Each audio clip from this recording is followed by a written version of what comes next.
Hello friends, welcome to architect DG हर channel. Friends, आज हम लोग मध्य प्रदेश शिक्षक भर्ती परीक्षा के वर्ग 1 और वर्ग 2 के बारे में कुछ जो बहुत ही ज़्यादा क्वेश्चन जो भी पूछे जा रहे हैं उसके बारे में हम लोग डिस्कस करने वाले हैं फ्रेंड्स। तो देखिए, प्रोफेशनल एग्जामिनेशन बोर्ड जो पीईबी जो है उसने जो वर्ग 1 और वर्ग 2 शिक्षक भर्ती की जो परीक्षा वो करवा ली है। और अब बहुत सारे क्वेश्चन जो है अब उठ रहे हैं कि जैसे सीटें कितनी है, सैलरी कितनी होगी, नॉर्मलाइजेशन कैसा होगा, रिजल्ट कब आएगा, उसकी सिलेक्शन प्रोसेस क्या होगी। तो देखिए फ्रेंड्स, मेरे पास भी बहुत सारे क्वेश्चंस ऐसे आए हैं, तो मैंने सोचा एक वीडियो बनाकर हम लोग इस पर डिटेल डिस्कशन कर लेते हैं। ठीक है, तो आज का जो हमारा जो टॉपिक है, देखिए फ्रेंड्स, सबसे पहला क्वेश्चन है हमारा कि सीटें कितनी है। ठीक है, दूसरा क्वेश्चन है सैलरी कितनी होगी, तीसरा क्वेश्चन होगा कि नॉर्मलाइजेशन होगा या नहीं होगा, या होगा तो किस टाइप से होगा। ठीक है, फिर रिजल्ट कब तक आएगा, और पांचवा जो क्वेश्चन है चयन प्रक्रिया या सिलेक्शन प्रोसेस क्या होगी। तो ये जो क्वेश्चन है ये बहुत ज़्यादा पूछे जा रहे हैं फ्रेंड्स, तो चलिए हम लोग इन पर एक एक करके डिस्कशन कर लेते हैं। तो देखिए फ्रेंड्स, पहला क्वेश्चन है सीटें कितनी है। ठीक है, अब सीटें कितनी है, तो इसमें देखिए फ्रेंड्स, वर्ग एक की अगर हम लोग बात करें, है ना, वर्ग एक की अगर हम लोग बात करें तो इसमें जब शुरू में जब एड आया था तो उसमें 17,000 पोस्ट का विवरण दिया गया था, और उसमें कहा गया था कि 17,000 पोस्ट की जो है वैकेंसी निकाली गई है। लेकिन उसमें से जो है प्रथम चरण में जो है 15,000 पोस्ट का जो है वो रिक्रूटमेंट करेंगे, और 2,000 जो बाद में बचेगी वो दूसरी काउंसलिंग में दूसरे चरण में वो उसको पूर्ण करेंगे। ठीक है, लेकिन उसके बाद जो है फ्रेंड्स, देखिए, मध्य प्रदेश शासन जनजाति कार्य विकास विभाग की जो सीटें होती थी उनको भी इसमें मर्ज कर दिया गया था, और वो जो सीटें थी वो 2,220 थी। तो इस तरह से जो टोटल सीट है वो 19,220 सीटें हो गई है वर्ग एक की। ठीक है, वर्ग एक की कितनी सीटें हो गई है, 19,220 सीटें। ठीक है, तो अब यहाँ पर देखिए फ्रेंड्स, वर्ग एक में जो थे टोटल जो है 16 सब्जेक्ट के पेपर आयोजित किए गए हैं ना। टोटल कितने 16 सब्जेक्ट हैं या 16 सब्जेक्ट के पेपर आयोजित किए गए हैं यहाँ पर। ठीक है, तो अब यहाँ पर देखिए फ्रेंड्स कि एक्चुअल में जो इन्होंने सब्जेक्ट वाइज जो सीट है उसका तो इन्होंने कोई भी डिस्कशन नहीं किया है, लेकिन फिर भी जैसे कि कुछ क्वेश्चंस पूछते हैं। अब जैसे कि क्वेश्चन उठता है कि जैसे मैंने ही जो है एक्सपेक्टेड कट ऑफ का एक वीडियो या बहुत सारे वीडियो मैंने बनाए थे, वर्ग एक और वर्ग दो पर भी मैंने वीडियो बनाए। तो अब क्वेश्चन ये उठता है कि मैंने किसके अकॉर्डिंग या कितनी सीटों को लेकर मैंने जो है एक्सपेक्टेड कट ऑफ का वीडियो बनाया था। तो अब देखिए फ्रेंड्स, मैंने आपको बता दिया कि टोटल 16 सब्जेक्ट थे वर्ग एक में और टोटल सीट इतनी है। तो यहाँ पर जो है मैंने देखिए फ्रेंड्स, यहाँ पर क्या किया मैंने कि इसमें जो है मैंने 16 का डिवाइडेशन कर दिया यहाँ पर मैंने। ठीक है, 16 को डिवाइड कर दिया मैंने 19,220 सीटों से। ठीक है, तो यहाँ पर देखिए फ्रेंड्स, ये एग्जैक्ट नहीं है, ये सिर्फ मैं अप्रॉक्स बता रहा हूँ कि लगभग लगभग अगर हम लोग 16 सब्जेक्ट की सीटें निकालें यहाँ पर, तो यहाँ पर देखिए फ्रेंड्स, यहाँ पर अगर 19,220 में 16 का भाग दे दें अगर हम लोग, तो 1201 सीट पर सब्जेक्ट यहाँ पे निकल के आ रही है। मतलब हर सब्जेक्ट में 1201 सीट यहाँ पर निकल के आ रही है। लेकिन ये एग्जैक्ट तो नहीं है फ्रेंड्स, क्योंकि देखिए हो सकता है मैथ्स इंग्लिश इनमें जो है ज़्यादा सीटें हो, और हो सकता है उर्दू, जैसे कि उर्दू हर जगह नहीं पढ़ाया जाता, उसकी सीटें कम हो। लेकिन इतना तो कंफर्म है फ्रेंड्स कि इसके लगभग ही सीटें होंगी। हो सकता है कि किसी सब्जेक्ट में 900 या 1000 सीटें हो, या किसी में 1400 या 1500 सीटें हो, लेकिन इतना तो लगभग कंफर्म हो गया है कि 1000 या 1000 से प्लस सीटें तो रहेंगी ही, क्योंकि एवरेज जो हमने निकाला सभी 16 सब्जेक्ट का वो 1201 आ रहा है। ठीक है, तो यहाँ पर उसी के अकॉर्डिंग मैंने जो 1201 सीटों के अकॉर्डिंग या 1200 सीटों के अकॉर्डिंग ही जो मैंने एक्सपेक्टेड कट ऑफ का वीडियो मैंने बनाया था। ठीक है, तो ये तो हो गए अपने वर्ग एक की बात। अब वर्ग दो की बात करें फ्रेंड्स, तो देखिए, जब विज्ञापन आया था इसका वर्ग दो का, तो इसमें भी जो है 5,670 सीटें इसमें निकाली गई थी। लेकिन बाद में जो है 5,704 सीटें और मर्ज हो गई थी, जो कि जनजाति कार्य विकास विभाग जो है उसकी जो है मध्य प्रदेश शासन के द्वारा इसको ऐड कर दिया गया था। तो टोटल सीटें वर्ग दो में कितनी हो गई थी, अब 11,374 सीटें हो गई। ठीक है, अब इसमें भी फ्रेंड्स देखिए कि इसमें भी जो है विषय वार जो इन्होंने सीटों सीटों को विवरण नहीं दिया था, उन्होंने जो टोटल सीट थी सभी विषयों के वो मिला के इन्होंने दे दी थी विज्ञापन में। अब इसका भी अगर हम लोग देखें तो वर्ग दो में जो है टोटल 7 सब्जेक्ट की जो है एग्जाम कंडक्ट की गई थी। टोटल 7 सब्जेक्ट के लिए जो एग्जाम कंडक्ट की गई थी। अब वो विषय कौन कौन से थे, तो देखिए, उर्दू, इंग्लिश, संस्कृत, विज्ञान, गणित, सामाजिक विज्ञान और हिंदी, ये जो सब्जेक्ट थे इनके लिए इसमें एग्ज़ाम कंडक्ट की गई थी।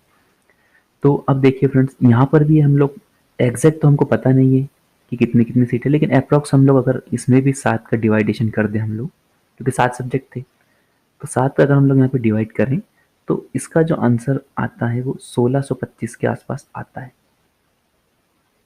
ठीक है, मतलब अगर हम लोग एवरेज अगर हम लोग इनका निकाले तो एवरेज 1625 सीटों के आसपास का जो एवरेज आ रहा है, मतलब लगभग सभी जो जितने भी सब्जेक्ट हैं, सातों सब्जेक्ट हैं, उनमें 1625 के आसपास, इससे थोड़ा सा प्लस माइनस हो सकता है कि आसपास सीटें रहेंगी। इसमें भी जैसे उर्दू है तो उर्दू में हो सकता है कम हो, लेकिन गणित, अंग्रेजी, इनमें तो ज़्यादा सीटें होंगी ही। ठीक है, तो अब इसी के अकॉर्डिंग देखिए फ्रेंड्स, ये जो मैंने अप्रॉक्स आपको जो सीटों का जो थोड़ा सा विवरण बताया है, इसी के अकॉर्डिंग मैंने जो वीडियो थे वो पुराने वो बनाए थे मैंने यहाँ पर, और ये जो है लगभग इसी के अकॉर्डिंग हो सकता है इसमें 1700-1800 किसी में हो सीटें, या किसी में 1200-1300 सीटें हो, इसमें थोड़ा बहुत चलेगा, लेकिन यहाँ पर इतना तो कंफर्म है कि यहाँ पे 1200 प्लस सीटें ही रहेंगी यहाँ पर। ठीक है, इसमें 1000 प्लस के आसपास मान सकते हैं, उसमें 1200 प्लस सीटें आप लोग मान सकते हैं हर सब्जेक्ट में। ठीक है, तो ये अपना डिस्कशन हुआ सीटें कितनी है इस पर। अब दूसरा क्वेश्चन है सैलरी कितनी होगी, है ना, ये भी मोस्ट इंपॉर्टेंट क्वेश्चन है कि सैलरी कितनी होगी। तो देखिए फ्रेंड्स, वर्ग एक का जो पद है वो द्वितीय सेकंड क्लास ऑफिसर का है, और ये जो है गजेटेड ऑफिसर, इसमें गजेटेड पद जो है दिया जाएगा, मतलब राजपत्रित अधिकारी का पद इसमें दिया गया है वर्ग 2 में। ठीक है, सॉरी, वर्ग 1 में सेकंड क्लास ऑफिसर दिया गया है, और गजेटेड ऑफिसर इसमें प्रदान किया जाएगा, या राजपत्रित अधिकारी जो इन्हें बनाया जाएगा। ठीक है, तो अब इसकी सैलरी की अगर हम लोग डिस्कस करें तो सैलरी देखिए 36,200 प्लस अन्य भत्ते या अन्य खर्चा इन्होंने लिखा हुआ है। ठीक है, तो अब देखिए फ्रेंड्स, यहाँ पे एग्जैक्ट अगर मैं आपको बताऊं तो ये 38,000 के आसपास कुछ बनेगा इसमें, है ना। अन्य एक्सपेंसेस को भी अगर हम लोग 36,200 मिला दें तो इसमें 38,000 के आसपास जो है सैलरी कुछ बनेगी, लेकिन ये एक्चुअल सैलरी बनेगी आप लोगों को मिलेगी 34,500 के आसपास। इन हैंड जो अब सैलरी आपके अकाउंट में आएगी वो 34,500 के आसपास आएगी, और फिर उसके बाद जो आप लोग जब ज्वाइन कर ही लेंगे तो उसके बाद जो जैसे हर हर बार 6%, 3% ऐसा कुछ डीए बढ़ता है, वो बढ़ता रहेगा और उसके अकॉर्डिंग सैलरी मिलती रहेगी। तो एग्जैक्ट जो है वो 34,500 के आसपास सैलरी आपको मिलेगी, बनेगी इतनी, लेकिन कट पिट के आपके जो अकाउंट में आएगी वो इतनी आएगी वर्ग 1 में। अब वर्ग 2 की बात करें तो इसमें जो है तृतीय श्रेणी का पद है ये, और अराजपत्रित अधिकारी के इसमें, मतलब इसमें आप लोग जो किसी को भी वेरीफाई कर सकते हैं, मतलब जो साइन वगैरह जो करते हैं, वेरीफाई करते हैं गजेटेड ऑफिसर, वो आप लोग इसमें हो सकते हैं, लेकिन इसमें नहीं होंगे। अब वर्ग 2 की सैलरी की बात करें अगर हम लोग तो देखिए 32,800 प्लस अदर एक्सपेंसेस। तो अब यहाँ पर अगर अदर एक्सपेंसेस भी इसमें जोड़ दिए जाए तो इसमें जो है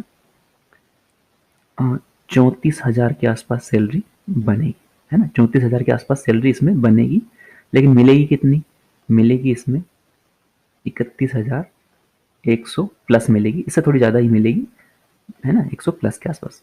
ठीक है, तो यहाँ पर देखिए फ्रेंड्स कि ये बनेगी इतनी, लेकिन मिलेगी इतनी, इन हैंड जो आपके अकाउंट में सैलरी आएगी वो इतनी बनेगी, और मेरे ख्याल से अगर आपका सिलेक्शन होता है तो आप लोग इसमें बुरा भी नहीं मानेंगे। ठीक है, तो सैलरी वाला टॉपिक भी अपना खत्म हो गया है। ठीक है, अब नेक्स्ट है, तीसरा प्रश्न है नॉर्मलाइजेशन होगा या नहीं। ठीक है, तो देखिए फ्रेंड्स, वर्ग 1 की अगर हम लोग बात करें तो वर्ग 1 में सिर्फ और सिर्फ हिंदी के पेपर में ही जो है नॉर्मलाइजेशन होगा। ठीक है, क्योंकि हिंदी का पेपर ही जो है 2 शिफ्टों में आयोजित किया गया है, और पीईबी ने जो रूल बुक जारी की है उसमें क्लियरली लिखा है कि अगर आपकी एग्जाम एक से अधिक शिफ्टों में होती है तो उसमें नॉर्मलाइजेशन की प्रोसेस की जाएगी। ठीक है, लेकिन अगर आपका पेपर एक शिफ्ट में ही हुआ है, ठीक है, जैसे मैथ्स का हुआ या सोशल साइंस या जो भी पेपर हुए, इंग्लिश, है ना, पॉलिटिकल साइंस, उर्दू, जो भी पेपर आपके एक ही शिफ्ट में अगर हुए हैं, और अगर उनमें किसी प्रश्न में कोई त्रुटि पाई जाती है ना, या तो कोई प्रश्न में डिफेक्ट है ना, या है ना, या तो कोई प्रश्न में त्रुटि है, या फिर कोई आउट ऑफ सिलेबस क्वेश्चन है, जैसे कि बहुत सारे को दिक्कत थी, तो उस केस में आप लोगों को जो बोनस अंक दिया जा सकता है, भले ही एक ही शिफ्ट में आपका पेपर हुआ हो तो भी आप लोगों को बोनस अंक दिए जा सकते हैं, पेपर की डिफिकल्टी को देखते हुए या उसमें कोई त्रुटि हुई हो तो उस केस में। ठीक है, अदरवाइज नॉर्मलाइजेशन की प्रोसेस तो सिर्फ हिंदी के पेपर में होगी। ठीक है, अब अगर हम लोग वर्ग 2 की बात करें तो इसमें टोटल 7 पेपर कंडक्ट हुए थे, ठीक है। और 7 पेपर में से जो है देखिए संस्कृत, विज्ञान, गणित, सामाजिक विज्ञान और हिंदी के जो पेपर है उनमें नॉर्मलाइजेशन होगा, है ना। उनमें जो नॉर्मलाइजेशन होगा और सिर्फ जो है उर्दू और इंग्लिश का जो पेपर है ना, उर्दू और इंग्लिश का जो पेपर है ये सिर्फ एक ही शिफ्ट में हुआ है यहाँ पर, है ना। उर्दू और इंग्लिश का जो पेपर है वो एक ही शिफ्ट में हुआ है, इसलिए इनमें जो नॉर्मलाइजेशन नहीं होगा। लेकिन इनमें भी केस वही बनता है कि अगर इनमें क्वेश्चंस कोई त्रुटि हुई या कोई डिफिकल्टी लेवल थोड़ा सा अगर ज़्यादा है कोई क्वेश्चन का या सिलेबस से बाहर है तो उसमें जो बोनस दिया जा सकता है। तो ठीक है फ्रेंड्स, ये नॉर्मलाइजेशन का जो चैप्टर था अपना, ये भी अपना क्वेश्चन जो था अपना ये भी खत्म हुआ कि यहाँ पे नॉर्मलाइजेशन किस में होगा, बोनस अंक किस में मिल सकते हैं, ठीक है। अब फोर्थ क्वेश्चन है रिजल्ट कब आएगा, ठीक है। तो रिजल्ट कब आएगा, देखिए फ्रेंड्स अगर मैं एक्चुअल में बताऊं तो रिजल्ट कब आएगा ये सिर्फ पीईबी के डायरेक्टर ही बता सकते हैं कि एग्जैक्टली रिजल्ट कब आएगा। हम लोग सिर्फ अप्रॉक्सीमेशन लगा सकते हैं, अप्रॉक्स लगा सकते हैं कि उस टाइम आएगा उस टाइम आएगा। लेकिन फिर भी देखिए फ्रेंड्स, जहाँ तक मेरा अनुभव है उसके अकॉर्डिंग अगर मैं बताऊं तो अभी जो है मध्य प्रदेश में आचार संहिता लग गई है, ठीक है ना। आचार संहिता लग गई है और पिछली आचार संहिता का अगर मैं एग्जांपल दूं, जब विधानसभा के चुनाव हुए थे, है ना, जब शिवराज सिंह हटे थे और जब कमलनाथ जी मुख्यमंत्री बने तो उस टाइम क्या हुआ था कि ग्रुप 4 की एक एग्जाम इन्होंने कंडक्ट कराई थी शायद जुलाई और या अगस्त में 2018 में। और उसके बाद जो था सितंबर या अक्टूबर से आचार संहिता लग गई थी। तो उन्होंने जो ग्रुप 4 का जो रिजल्ट था वो उन्होंने चुनाव के रिजल्ट आने के बाद ही दिया था, मतलब आचार संहिता हटने के बाद ही इन्होंने ग्रुप 4 का रिजल्ट दिया था। जबकि यहाँ पर कैंडिडेट्स ने काफ़ी प्रदर्शन भी किया था और पीईबी के डायरेक्टर से भी मिले थे। लेकिन उसके बाद भी जो उन्होंने आचार संहिता के बाद ही ग्रुप 4 का रिजल्ट दिया था, या फिर जेल प्रहरी का भी रिजल्ट हो तो वो भी जो है आचार संहिता हटने के बाद ही आया था। तो उसके अकॉर्डिंग अगर मैं बोलूँ तो यहाँ पर वर्ग 1 और वर्ग 2 का जो रिजल्ट है वो हो सकता है कि आप लोगों का जो है 23 मई, है ना, 23 मई के बाद ही आ पाए। ये अप्रोक्सीमेशन है फ्रेंड्स। हालांकि आप लोग अगर चाहें तो कमलनाथ जी से मिलके या जीतू पटवारी जी से मिलके इस बारे में आप लोग डिस्कस कर सकते हैं, मतलब थोड़ा सा फोर्स अगर आप लोग दे तो शायद जल्दी भी दे दें। अदरवाइज जो है आप लोग पिछला रिकॉर्ड पीईबी का देखते हुए मैं यही कहना चाहूँगा कि इसमें जो है 23 मई को ये रिजल्ट आएगा या 23 मई के बाद ये रिजल्ट दे पाएंगे। कंफर्म नहीं है लेकिन फिर भी ऐसा हो सकता है, ठीक है। अब आखिरी है, आपका ये भी क्वेश्चन था कि एग्ज़ाम तो हो गई, अब इसका रिजल्ट कब आएगा, अब इसकी सिलेक्शन प्रोसेस या चयन प्रक्रिया क्या होगी। तो देखिए फ्रेंड्स, एग्ज़ाम हो गई है, उसके बाद ये रिजल्ट डिक्लेयर करेंगे, जो कि रिजल्ट कब आ गई मैंने पिछले स्लाइड में आपको बता ही दिया है। रिजल्ट आने के बाद आप लोगों को जो है 15 या 20 दिन या 1 महीने भर बाद जो आप लोगों को 1 मंथ बाद रिजल्ट आने के 1 मंथ बाद आपको जो है डॉक्यूमेंट वेरिफिकेशन के लिए बुलाया जाएगा, ठीक है। अब डॉक्यूमेंट वेरिफिकेशन के लिए बुलाया जाएगा तो आप लोगों को जो जितने भी डॉक्यूमेंट्स हैं आपके सारे 10th 12th degree, BEd, cast, मूल निवासी और अदर एक्सपीरियंस के भी सर्टिफिकेट हैं, तो वो जो है आप लोगों को बिल्कुल ही अपने पास रखने हैं, ठीक है। और देखिए फ्रेंड्स, यहाँ पर डॉक्यूमेंट वेरिफिकेशन में आप लोगों को मैं एक बात बता देता हूँ कि डॉक्यूमेंट वेरिफिकेशन में जो है आप लोगों के पास जो डिग्री या बीएड का जो सर्टिफिकेट होगा वो आप लोगों को जो है जो फॉर्म भरने की जो लास्ट डेट थी, है ना, फॉर्म भरने की लास्ट डेट के पहले तक के ही फॉर्म जो आप लोगों को वैलिड माने जाएंगे। बाद के जो रनिंग जो चल रहा है उनका जो है उनका अगर रिटर्न निकल भी गया तो उनको डॉक्यूमेंट वेरिफिकेशन में उनको रिजेक्ट कर देंगे, क्योंकि इनके जो रूल बुक में वो लिखा है कि फॉर्म भरने की आखिरी डेट से पहले तक जो आपके पास सारे जो डॉक्यूमेंट प्रिपेयर होने चाहिए तभी आप लोग फॉर्म भरें, अदरवाइज आप लोग फॉर्म नहीं भरें और अगर आप लोगों ने भर दिया है तो आप लोगों को जो है रिजेक्ट कर दिया जाएगा वहाँ पर, ठीक है। और एक और इम्पोर्टेंट चीज़ आपको सीट्स के बारे में बता देता हूँ फ्रेंड्स कि जितनी भी टोटल जो सीटें हैं वर्ग 1 और वर्ग 2 में, ठीक है, उसमें से जो है 50% सीट्स जो है ना, 50% सीट्स फीमेल के लिए हैं, 25% सीट्स गेस्ट टीचर के लिए हैं, 10% सीट्स जो है 10% सीट्स क्या है भूतपूर्व सैनिकों के लिए, है ना। मतलब भूतपूर्व सैनिकों के लिए ये है। और इसमें से 6% जो सीट है, 6% दिव्यांगजनों के लिए है ना। तो ये कोटा उन्होंने दिया गया है। हालांकि ये जो 6% का कोटा जो है ये 4 कैटेगरी में डिवाइड होगा, मतलब 1.5% में 1.5% जनरल या अनरिजर्व, 1.5% ओबीसी, 1.5% एससी और 1.5% एसटी में ये डिवाइड होगा, और इस तरह से ये होगा। तो इतना परसेंट, इतना रिजर्वेशन तो उन्होंने पहले ही दिया हुआ है, ठीक है। तो आप लोग इस बात का भी कंसिडर करके चलें, ठीक है। तो ठीक है फ्रेंड्स, ये था हमारा आज का लेक्चर, और जिसमें सारे डाउट्स मैंने क्लियर कर दिए हैं लगभग। और अगर कोई और भी डाउट हो तो आप लोग मुझे मेल भी कर सकते हैं और कमेंट भी करके मुझे बता सकते हैं, ठीक है।